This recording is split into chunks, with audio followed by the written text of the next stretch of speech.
Where's Terry? Oh, God, I'm not sure I can carry on. What's wrong? Well, because my knickers don't match my bra. I'm just pleased she's wearing some.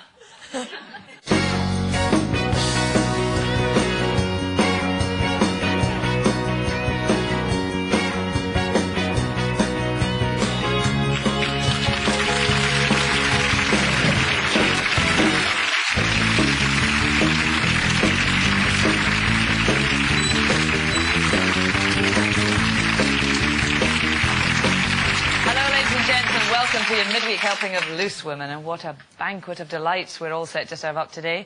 Talking of banquets, what should be on the menu for kids today? Should junk food be banned from schools altogether, or is everything in moderation a better way forward? And how would you feel if your man visited prostitutes?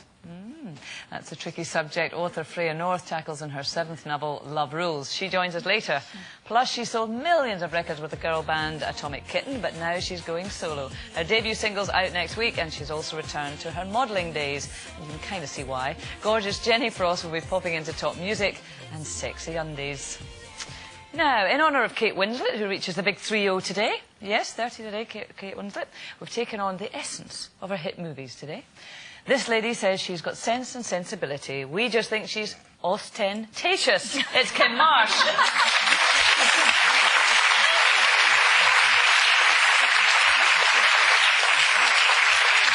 Bit of a literary gag there. And she's certainly not hideous, and she claims she's not kinky. That's her story, and she's sticking to it. It's Nina Wadia.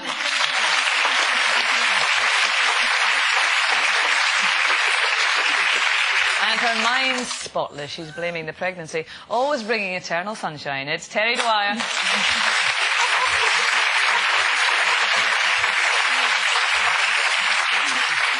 heavenly creature, yes, that's me, Kay Adams.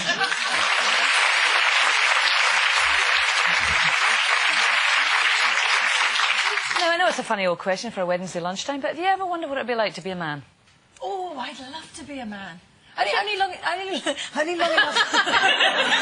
That's a bit too eager. Yeah, a bit enthusiastic there. Yeah, no, just from a sexual point of view, if you get my drift. That's even worse. You want to be with women?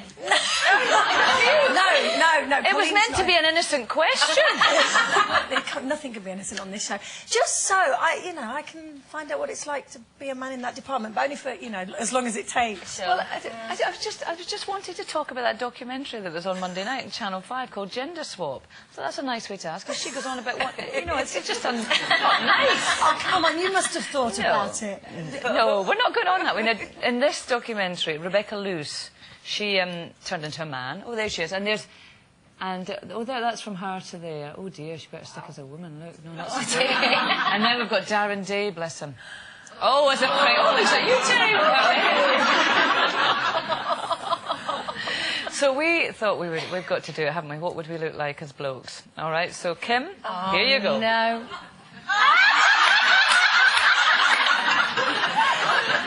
I fancy you. At least I'm muscly. Nina? Let's see you.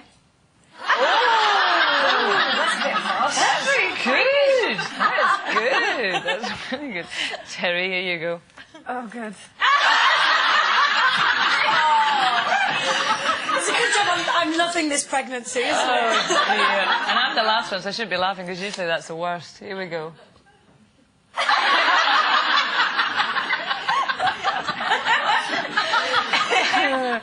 Oh dear, I think I'm depressed.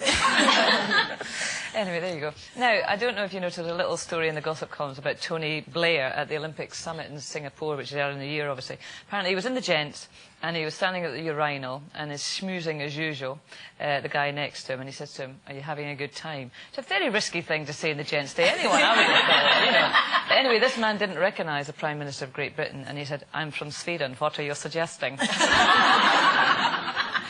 Actually, even better, it said in the paper that he responded stiffly. And I was just thinking what a mess he must have made of the ceiling. But it was a bit of a gaffe on Tony Blair's part, wasn't it? I mean, we've all made them, but really, please. No, I am always doing things like that. I have... my husband says I've got foot and mouth disease. We're doing a series called Chambers, and one of the episodes... we had to have like a deliverance kind of scene. We needed to get a banjo player that looked like he was inbred, which is quite hard to do, I assume. Anyway, they got this very good-looking banjo player, beautiful blonde hair, blue eyes, yeah. And he was perfect for the scene. And then they said, oh, we'll have to put you in hair and makeup and get some huge prosthetic ears on you. And then they brought him on set, and of course I walked on set, James Fleet standing opposite, and I went, oh, fantastic, they look hideous, hideous, hideous. And look at the guy next to you, the big nose, it's the most awful nose I've ever seen in my life. The nose was real. The nose was absolutely real.